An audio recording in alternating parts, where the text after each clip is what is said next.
ओह हाय दृष्टि, तू यहाँ कैसे? पैरों से अंदर आ। चल बता, आज मेरी याद कैसे आ गई? वो देख वो देख, वो वहां से ऐसे ऊपर से ऐसे चल के आया। सीधा सीधा पूछा तो सीधा सीधा जवाब दे ना। कैसी बात करती है यार, अपने दोस्त के घर आने के लिए भी सोचना पड़ेगा। तू ना नहीं सुधरेगी यार। चल वो सब छोड़, तू ये बता कि तू क्या कर रही थी? मैं तो बस ऐसे ही कुछ गेम वगैरह खेल रही थी। इतना कम पढ़ के भी तू इतने अच्छे नंबर कैसे ले आती है? प्लीज मुझे भी कुछ टिप्स बता ना यार। इतनी टेंशन क्यों लेती है? देख, हमेशा टॉप करने के लिए ना बहुत ज़्यादा पढ़ना ज़रूरी नहीं होता है। ऐसा लोगों को लगता है कि हम टॉपर्स बहुत ज़्यादा पढ़ते हैं, बट ऐसा नहीं होता है। चल ठीक है, मैं तुझे ना कुछ ऐसे सुपर टिप्स बताती हूँ जिससे कि तू कम टाइम में ज़्यादा पढ़ पाएगी और कम पढ़ के ज़्यादा स्कोर कर पाएगी। बताना बताना बताना प्लीज़। अपने फ्रेंड से ना पहले मुझे लाइक्स दिला कर दो, वीडियो को लाइक कर दो, चैनल को सब्सक्राइब कर दो और बेल आइकन को भी हिट कर देना। ओके, तो आप भी सुनो, ये टिप्स आपके बहुत काम आने वाले हैं एंड ट्रस्ट मी, ये टाइम बहुत बचाएंगे आपके। एंड कम पढ़ के अगर ज़्यादा मार्क्स मिल जाए तो फिर इससे अच्छा क्या हो सकता है ना? एंड अब टाइम आ चुका है कि थोड़ा न्यू हो जाए। So let's get started.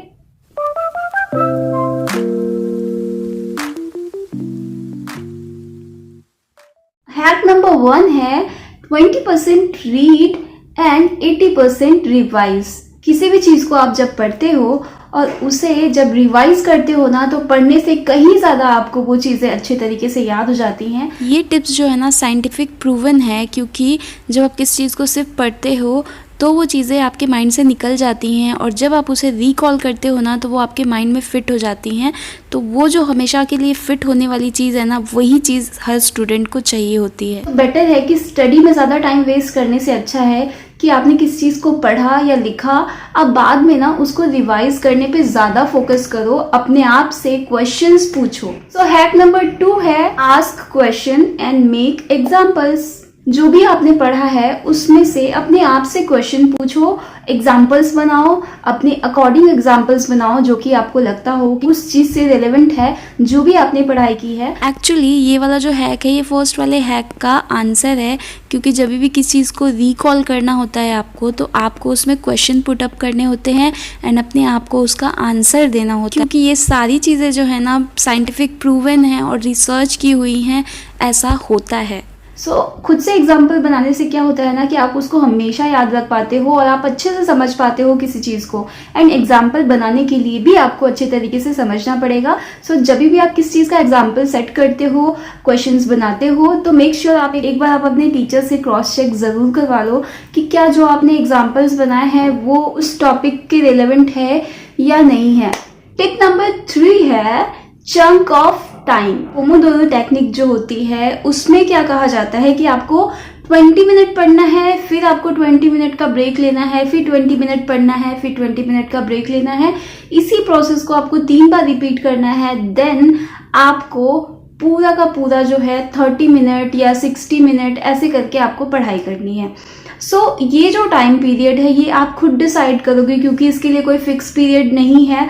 आपको ये एग्जाम्पल के तौर पे कहा जाता है कि आपको इतने मिनट पढ़ाई करनी है। जब आप अपने आप में फोकस बिल्ड कर पा रहे हो जितने टाइम तक, उतने टाइम तक ही पढ़ाई करो। जैसे ही आपको लगता है आपको नींद आ रही है, आपको आलस आ रहा है ना, झट से किताब बंद कर दो और ब्रेक ले लो और उसी टाइम से काउंट करना शुरू कर दो कि जितने टाइम आपने पढ़ाई की है उतना टाइम आपको ब्रेक लेना है। एंड अलार्म सेट कर लो। उसके बाद उसी टाइम के बाद आप जाके वापस पढ़ाई करने बैठ जाओ एंड वापस से फिर पढ़ाई करो और देखो कितनी देर आप फोकस कर पाते हो।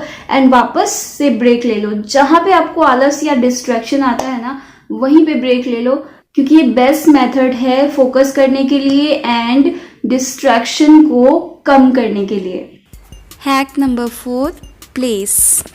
बहुत से लोगों का कहना है कि जब आप किसी प्लेस पे एक जगह पे बैठ के पढ़ते हो, सेम टाइम पे पढ़ते हो और बार बार वही सेम प्लेस सेम टाइम ऐसे ही पढ़ते हो ना, तो वो चीज़ें जो है ना आपके माइंड में एक पैटर्न बना देती हैं और आपकी पढ़ी हुई चीज़ें आपको ज़्यादा अच्छे से लर्न होती हैं। इवन आप स्पेस से भी रिकॉग्नाइज कर पाते हो। बट आई डोंट थिंक ये सही होता है, क्योंकि बहुत सारे रिसर्च से भी पता चला है कि ये पूरी तरीके से सही नहीं होता है। कुछ लोगों के लिए ये इफेक्टिव होता है, या हम ये कह सकते हैं कि मोस्टली लोगों के लिए इफेक्टिव होता है। बट कुछ लोगों के केस में क्या होता है, वो एक अलग ही नए नए जगहों पे पढ़ना, मूव करते हुए पढ़ना या फिर कुछ एक्टिविटी करते हुए पढ़ना उन्हें अच्छा लगता है। उनको उसी तरीके से अपनी स्टडी करना अच्छा लगता है एंड उसमें ही वो कंफर्टेबल हैं। फॉर एग्ज़ाम्पल कुछ लोग कुछ खाते पीते हुए पढ़ना पसंद करते हैं, कुछ लोग कुछ एक्टिविटी करते हुए, लाइक हाथों में कोई बॉल लेके, पज़ल लेके या पेन पेंसिल को घुमाते हुए या कुछ भी। हर किसी का बॉडी लैंग्वेज अलग होता है ना, तो हर कोई अलग अलग एक्टिविटी करता है पढ़ाई करते time. So it's up to you कि आपको कैसे आप चीज़ों को याद कर पाते हो, कैसे आप कंफर्टेबल होते हो। सो हैक नंबर 5 है make notes. This is one of the best technique. जब भी आपकी क्लास ओवर हो जाती है तो जो भी आपको क्लास में पढ़ाया गया है आप उन चीज़ों को रिकॉल करो, और रिकॉल करने के बाद नोटबुक पे उनको नोट करो। देखो, नोट्स बनाने से ना कई फ़ायदे होते हैं, क्योंकि आप शॉर्ट नोट्स बनाओगे जिससे आप वर्ड्स को रिकॉग्नाइज करते हो एंड बाद में आप उससे अपना डिटेल नोट्स भी बना सकते हो। सो इससे याद भी होगा और नोट्स भी बन जाएगा। सो जब आप किसी चीज़ को रिकॉल करके लिखने की कोशिश करते हो ना, तो वो चीज़ आपको 100% याद हो जाती है और वो आप कभी नहीं भूलते।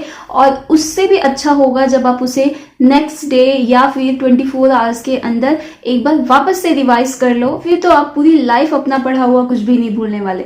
सो ये थे मेरे super smart study tips and I hope आपको ये काफ़ी काम आएंगे, क्योंकि मुझे तो ये बहुत काम आते हैं एंड बहुत सारे स्टूडेंट्स को ये काम आते हैं। सो आप भी इसे ट्राई करके देखना, और आपको ये कितना इफेक्टिव लगा मुझे कमेंट करके ज़रूर बताना। And stay inspired, stay motivated and keep learning, and also don't forget to subscribe. Love you all.